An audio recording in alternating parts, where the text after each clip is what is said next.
Olá! Vamos direto ao que interessa nesta revisão, começando com um tema que é figurinha carimbada em qualquer prova: os limites da atuação do Poder Judiciário. Pois é, essa pergunta vai bem no coração da separação de poderes. E olha, a resposta não é um simples sim ou não. Existem nuances bem importantes aqui. Então, o esquema é o seguinte: a regra geral é que juiz não dá palpite em decisão de político, certo? Onde vai ser o hospital, qual rua vai ser asfaltada, isso é mérito administrativo. Mas, e esse é o grande mas, quando o governo se omite de forma grave, principalmente em relação a direitos fundamentais como a saúde, aí sim o judiciário pode e deve intervir. E quem valida isso é o STF. É bom guardar bem esse número, RE 684-612. É o julgado que bate o martelo nessa sessão. O Supremo diz que o Judiciário pode determinar que o Estado cumpra uma meta, mas sem dizer exatamente como ele deve fazer. É como dizer, construa o hospital, mas não o construa com tijolos da marca X. Mudando um pouco o foco, mas ainda em controle, outra pergunta clássica de prova, daquelas que as bancas adoram para pegar gente desprevenida. Será que um município pode, por conta própria, criar um tribunal de contas para chamar de seu? A resposta aqui é direta. Não pode. A Constituição de 88 foi claríssima ao proibir a criação de novos tribunais de contas municipais. Ah, mas e os de São Paulo e do Rio? Bom, esses já existiam antes de 88, então foram mantidos. Mas criar um novo? De jeito nenhum.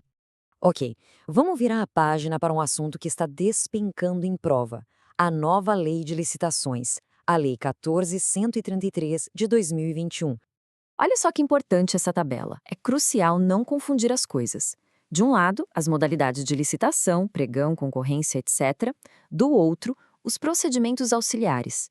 E o ponto de atenção é este: credenciamento. Muita gente acha que é a modalidade, mas não é. É um procedimento auxiliar. Fica a dica para não cair em pegadinha. E falando em novidades da lei, temos esse critério de julgamento aqui, o maior retorno econômico. Ele é bem específico, usado nos chamados contratos de eficiência. A ideia é genial. Não ganha quem oferece o menor preço agora, mas quem garante a maior economia para o governo lá na frente, no longo prazo. É a pura busca pela eficiência. Agora a gente entra num terreno super importante, que mexe com a ética e a conduta dos agentes públicos. Vamos falar de improbidade administrativa. Vamos imaginar essa cena. Um prefeito tem um prédio da prefeitura sobrando e resolve alugar para um amigo empresário por um precinho camarada, bem abaixo do mercado e, claro, sem licitação. A pergunta que não quer calar: isso configura improbidade? Com certeza, né? É um caso clássico de lesão ao erário, de prejuízo aos cofres públicos. E quem responde por essa história toda? Bom, não é só o prefeito. A lei é clara. Responde o agente público que cometeu o ato, mas também o particular, no caso o empresário, que participou do esquema ou que de alguma forma se beneficiou dele. Ninguém sai ileso. E as punições são pesadas. Pode ser a perda do cargo, a suspensão dos direitos políticos e aqui atenção máxima aos prazos. Para lesão ao erário, que é o caso do nosso exemplo, a suspensão dos direitos e a proibição de contratar com o poder público é de até 12 anos. Não dá para confundir com enriquecimento ilícito, que o prazo sobe para 14. A banca adora trocar esses números. Além dos atos que causam prejuízo, a improbidade também acontece quando se viola os princípios da administração. Por exemplo, a eficiência. Aquele servidor que enrola, que gasta recurso à toa, está violando um princípio. Ou o clássico da impessoalidade, furar a fila para atender um parente. Isso, aliás, tem um nome técnico. É o famoso desvio de finalidade. Beleza? Vamos mudar de assunto e falar sobre como o Estado se estrutura e principalmente quando ele tem que pagar a conta por algum dano que causou. Aqui a gente tem a descentralização administrativa, que pode acontecer de duas formas. Na outorga, o Estado cria uma nova entidade, uma autarquia, por exemplo, e passa para ela o serviço com tudo, a titularidade e a execução. Já na delegação, o Estado continua sendo dono do serviço, mas passa só a execução para um particular, como numa concessão de rodovia. Uma coisa é criar uma filial, outra é contratar um terceirizado. A diferença é fundamental. Agora, uma situação que sempre gera dúvida e cai bastante em prova. Um preso foge da cadeia e, dias depois, comete um crime. O Estado é sempre responsável por isso? A resposta do STF é que depende. Para responsabilizar o Estado, precisa ter um nexo causal direto e imediato entre a fuga e o crime. Ou seja, Se o crime acontece logo depois da fuga, como parte do processo de escapar, aí sim o Estado responde. Mas se o indivíduo foge e meses depois comete um assalto, aí o STF entende que esse nexo causal se rompeu. O Estado não pode ser um garantidor universal para sempre. E que tal essa outra situação complexa? Acontece um tiroteio entre a polícia e bandidos e uma pessoa que estava passando na rua, infelizmente, é atingida e morre.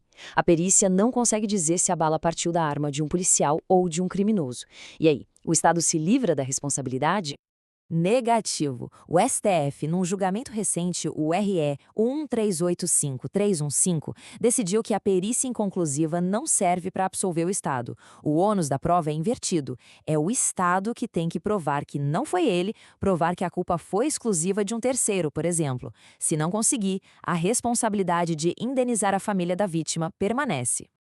E para fechar a nossa revisão, um ponto de atualização quentíssimo, uma mudança crucial na lei de improbidade que com certeza vai ser cobrada. É preciso estar com isso na ponta da língua. O assunto é a tal da prescrição intercorrente. Basicamente, é o tempo que o processo de improbidade pode durar depois que ele já começou. É um cronômetro que corre contra o Estado para que ele não demore uma eternidade para julgar o caso. A lei, na sua redação original, dizia que, uma vez interrompida, a prescrição voltava a correr pela metade do prazo. Como o prazo normal é de 8 anos, ele recomeçaria a contar por apenas 4 anos. Mas e aqui vem a grande reviravolta que precisa de atenção máxima. O Supremo Tribunal Federal, na ADI 7236, botou um freio nisso. O STF suspendeu a eficácia dessa regra da metade do prazo. Então, o que isso muda para quem está se preparando? Muda tudo. Com essa decisão do STF, o prazo da prescrição intercorrente volta a correr pelo prazo cheio, ou seja, pelos 8 anos completos, e não mais pela metade. Isso dá o dobro do tempo para o Estado finalizar o processo. É uma mudança gigante e é o tipo de questão que a banca cria para separar quem está realmente atualizado. Fica a pergunta: existem outras mudanças recentes que também merecem essa atenção toda?